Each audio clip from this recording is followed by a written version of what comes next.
up the offensive linemen this week. To start out this segment, I've got to point out, and something that maybe even I, as a Tennessee fan, has overlooked. Pose a question. Agree or disagree? Okay. We might seriously have one of the best offensive lines in the SEC and thus best offensive lines in the country coming up this season. Yes or no? I think we very well could, but kind of like I have in the bottom right corner, there's lots of questions as well for this offensive line. I mean, you've got the returning starters here. You got Cooper Mays, Javonte Spraggins, and John Campbell Jr. kind of manning with that right side of the offensive line. Am I correct on that? But there's a little bit of unknown at the left side because, Gerald Mincey transferred to Kentucky. You also had Ollie Lane graduate this past season. So that left side of the offensive line, there's some questions, but there's some guys that I feel like can fill those spots and have a really good season this year. So let's kind of talk about it. So right side of the field, right? You know what? Screw right or left. We got to start this segment off with Cooper Mays, dude. Come on. Absolutely, man. I mean, he's the most important part. Line. Absolutely. I mean, if we can keep this kid healthy, it doesn't matter to me who's on the offensive line at that point. Cooper Mays is the kind of guy that makes everybody around him a better player. So we got some couple of guys in the comments. Justin, thank you for joining. He's on Facebook. We got Jeff in YouTube. He said, "What's up, guys? Give us some orange tangerines, some oranges in the comments. Thank you so much." But yeah, man, Cooper Mays holding it down at center. One of those guys that just obviously, family guy. His dad went to the University of Tennessee, played with his brother. He stuck it out. He's staying for his red shirt, 7th senior year, whatever it is, COVID. And, he knew what he got. And I think what excites me is when he came back, he knew who was going to be his quarterback. And he knew he wanted to protect that guy. And so, like I said, he's going to make everybody around him better. If we can do our best to keep him healthy, honestly, a lot of those questions for me go away. I agree because agree or disagree with this right here. Cooper Mays being out for the beginning of the season last year, I feel like had a lot to do with that Florida loss. Because I'm not saying that the result would have changed any as far as a win or loss, but I feel like the offensive side of the ball would have been a lot better if he had been at center for that Florida game. I think you are a fool if you don't think it played a small role in it. And I'm not making excuses on what happened. It should have never happened. But I'm telling you that I think played a major role. And you could see the difference in output week in and week out ever since that game. So, no, I think Cooper Mays is the heart and soul of this offensive line. Let's talk about the right side. I mean, you mentioned the right side. I think one guy that's going to play a critical spot right next to Cooper Mays is one we just mentioned is Javonte Spraggins, the senior, 6'3", 330-pound, and he plays right guard. Super smart kid. I think that gets overlooked. He has been, I believe, he's been the fall SEC honor roll his entire career at Tennessee since 2020. He has been on the fall SEC all-academic honor roll. That is something that, obviously, as hard as you work on the field, that kid's putting in the work in the classroom as well. Definitely don't want that to be overlooked. He was a semifinalist last year for the Joe Moore Award. I think he only has allowed 4 sacks in his last 2 seasons here at Tennessee. He did miss the last few games last year after suffering an ankle injury in November, but he comes back from that. I think he's going to be a guy that locks it down right there close to Cooper on the right side. Yeah, and something that shouldn't be overlooked is he could have very well gone into the draft. Now, he probably would have been a very late-round draft pick, but I think he could have been drafted last year if he had decided to go. But I think another one of those guys, kind of like Cooper Mays, he saw what Tennessee had coming back. He knew that this season it's got the chance to be something special, and he wanted to be a part of that. Absolutely. One thing that, and we'll talk about here as soon as we get through all the guys, but, man, what's the Heupel's offense? You think of offensive line, and what's your first initial reaction? I know mine, even as a fan, was, well, you can't have the big guys because your offense runs so fast. You've got to have athletic, offensive linemen more than, you got to have big bodies. But, man, as I'm going through this list, Cooper Mays, 310. Javonte Spraggins, 330. The next guy on the right side, I believe that's going to be on the right side, could be a guy like John Campbell Jr. You know, he played left tackle last year, but I think he's going to move over. He's 6'6" and 330 pounds. I mean, just an absolute tank, dude.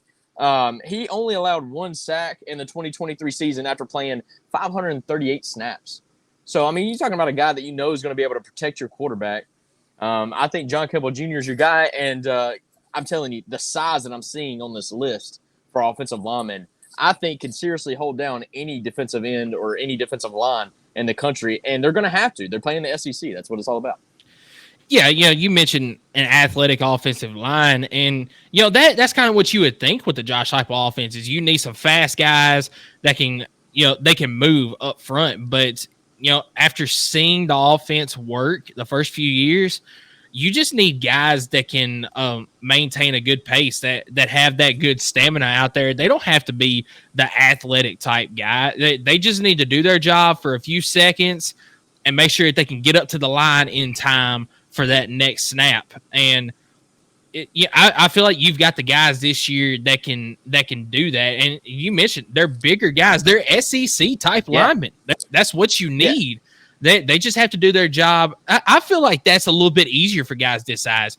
You do your job for a few seconds, and the ball's already out of the quarterback's hands, or the ball's already in the running back's hands. I kind of feel like looking at it now, it makes their job a little bit easier. Yeah, 100%, man. And then again, just because they're big bodies doesn't mean that they're not athletic. So, I mean, these kids are as big as they are. And, you know, they're probably got more conditioning than any other offensive line in the country, the way they run that offense. Yeah. So, I mean, they're going to be able to move. They're big boys. What I love to see is they've always been able to rush block. Really excited to see how they protect Nico. And the reason why I say that is because Nico's a guy that can escape the pocket if absolute necessary. But how often is that going to be necessary? I'd love to find that out in the first couple of weeks of the season. Yeah, absolutely.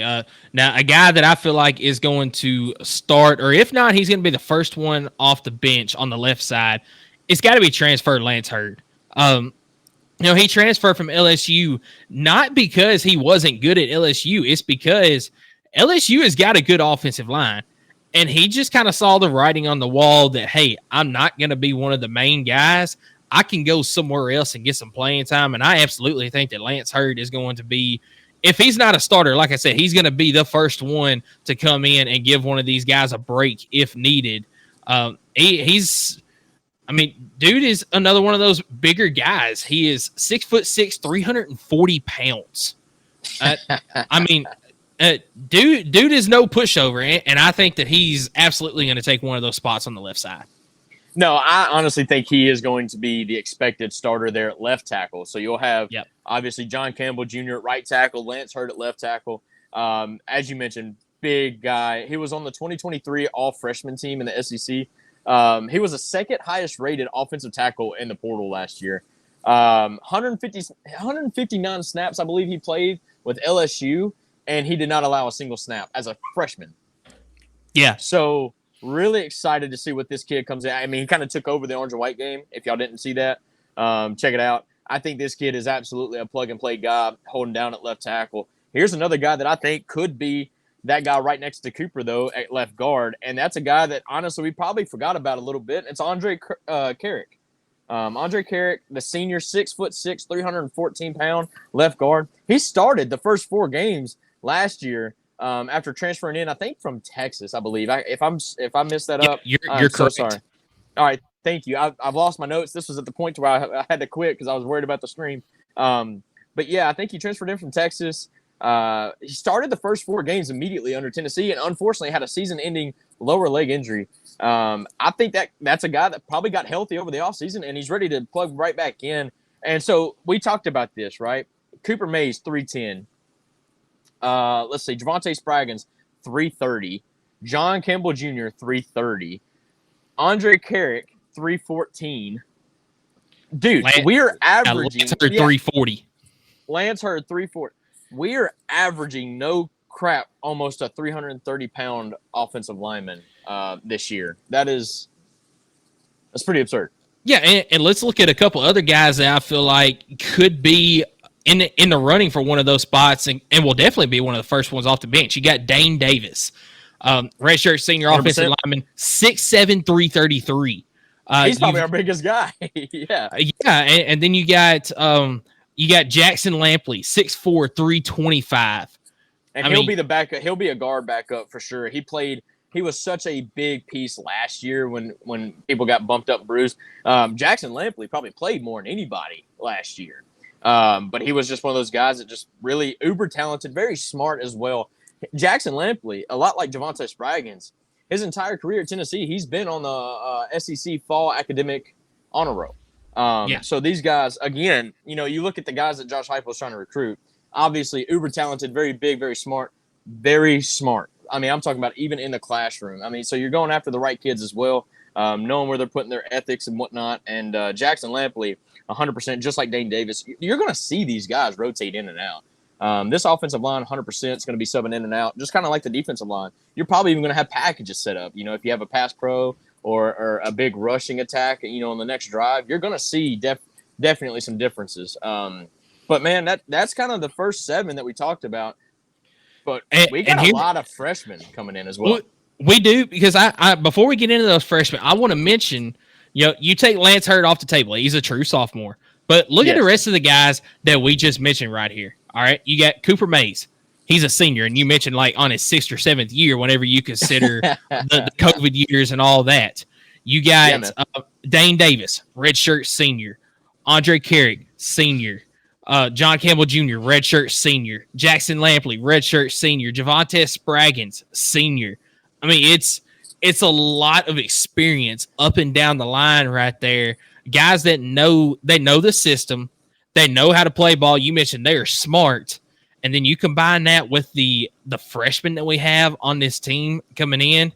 Now, the one thing about these freshmen is we have seen in the first few years for Tennessee, these freshmen that have been brought in maybe aren't getting maybe they're not coming along quite the way that Heupel and the coaching staff thought they would at first. You mentioned Addison Nichols, one of those transferred out this year.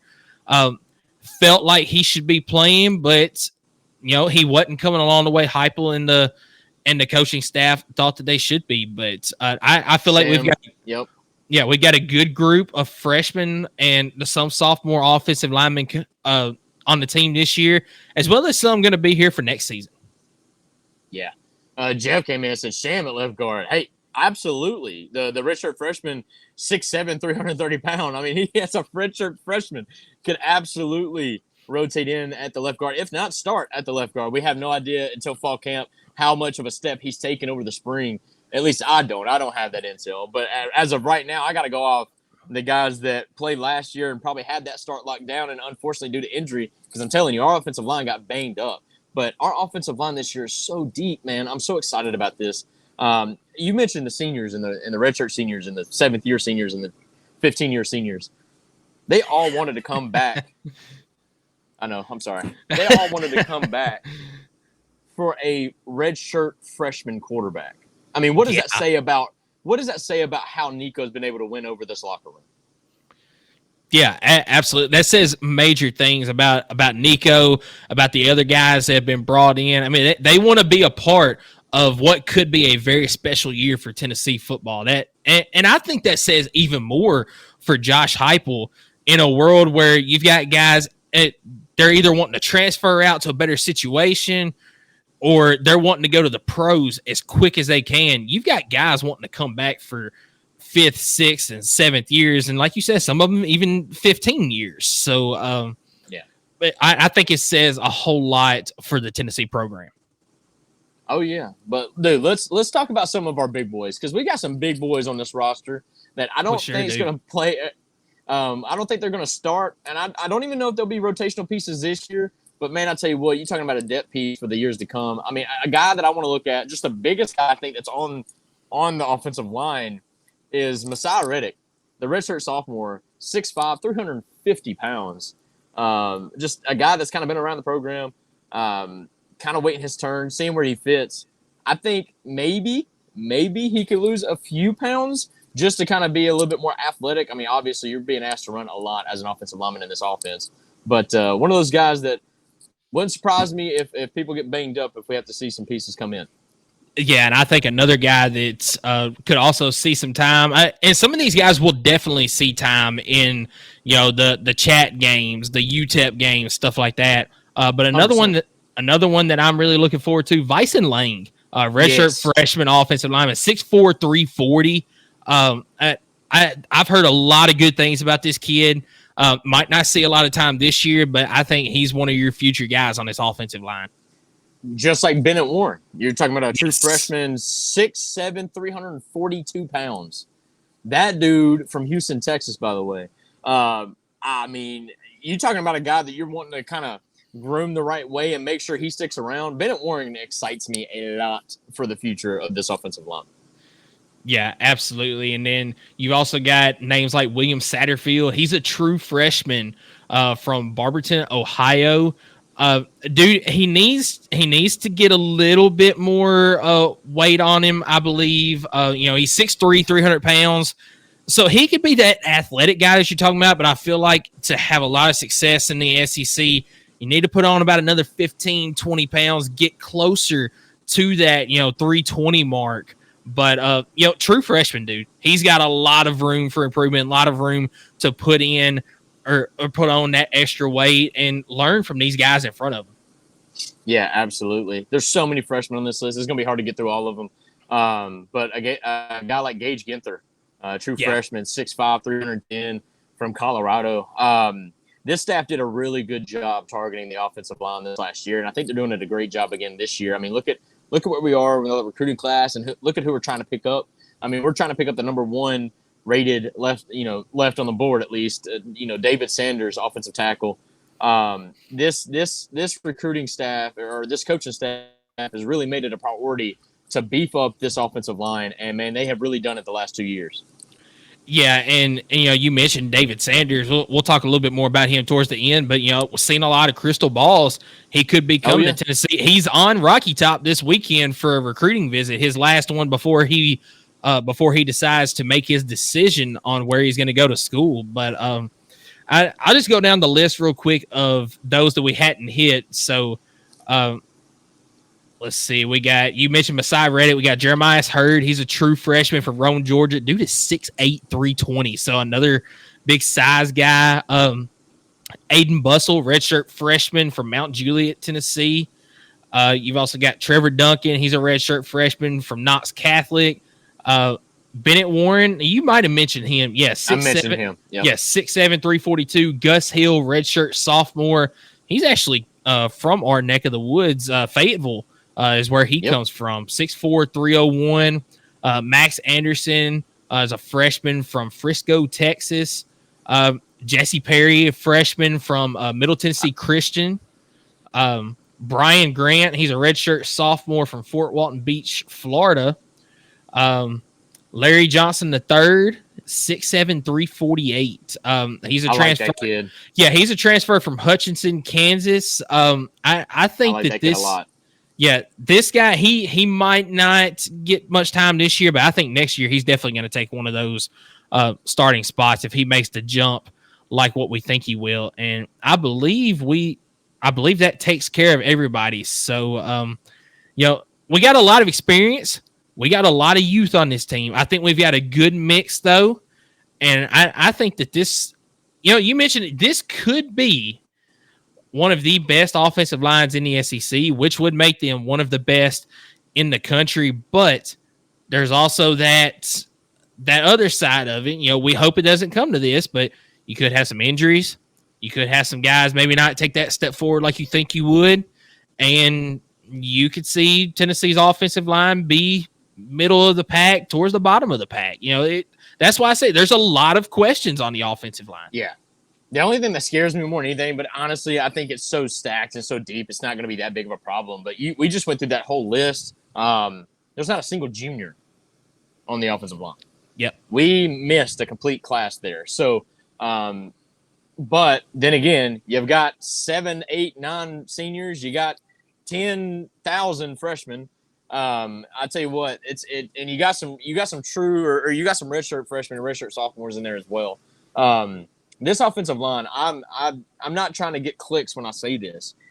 This may very well be the most overlooked position group at Tennessee. They could be one of the best in the nation. Yeah, they very well could be. I think it's close between offensive line and the group that we talked about last week, the linebackers. They could be the most underrated position on the team because nobody's talking about them. Yep. Everybody's talking about the edge rushers. Everybody's talking about the receiver. I tell you, everybody's talking about defensive back just because it's a completely new room. Yes. But all the while, we got an offensive line that literally not just underrated, man. I'm telling you, could seriously be one of the best in the SEC this year. Yeah, absolutely. But, a lot of times with groups like this, the less the people talk about them, the better that they are. 100%. 100%. Yeah, you don't have that expectation to live up to week in and week out, which they already have their set expectation. Don't get me wrong. But at least they're here inside the room and not outside the room. So, yeah, absolutely. But, the big key for me on this offensive line this year, Cooper Mays has got to stay healthy this season. I mean, this will be his last year in a Tennessee uniform. I mean, the guy, he means more. I would say that he is a more important piece on this team than even Nico. Because, yes, we do have a true freshman behind Nico. You've also got Gaston Moore. Dude has been there for 7 years now as well. But I feel like as long as you have Cooper, you can have success with those guys at quarterback. Are you going to beat the Georgias, the Alabamas? No, probably not. Not with them at quarterback.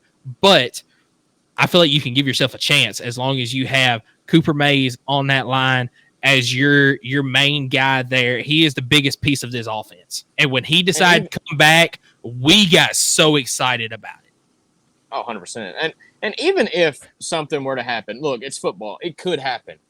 But as long as he stays engaged and stays a leader in that locker room, which I think he would no matter what, that's exactly what this team is going to need moving through the season. So, but as always, we're praying for safety and health for all of our players. But, yeah, I do think this fall you're not going to hear much about Cooper because that boy probably going to be wearing some bubble wrap on the sideline until the season starts. So, but that's a story that we're going to be watching and paying attention to as fall camp starts this week.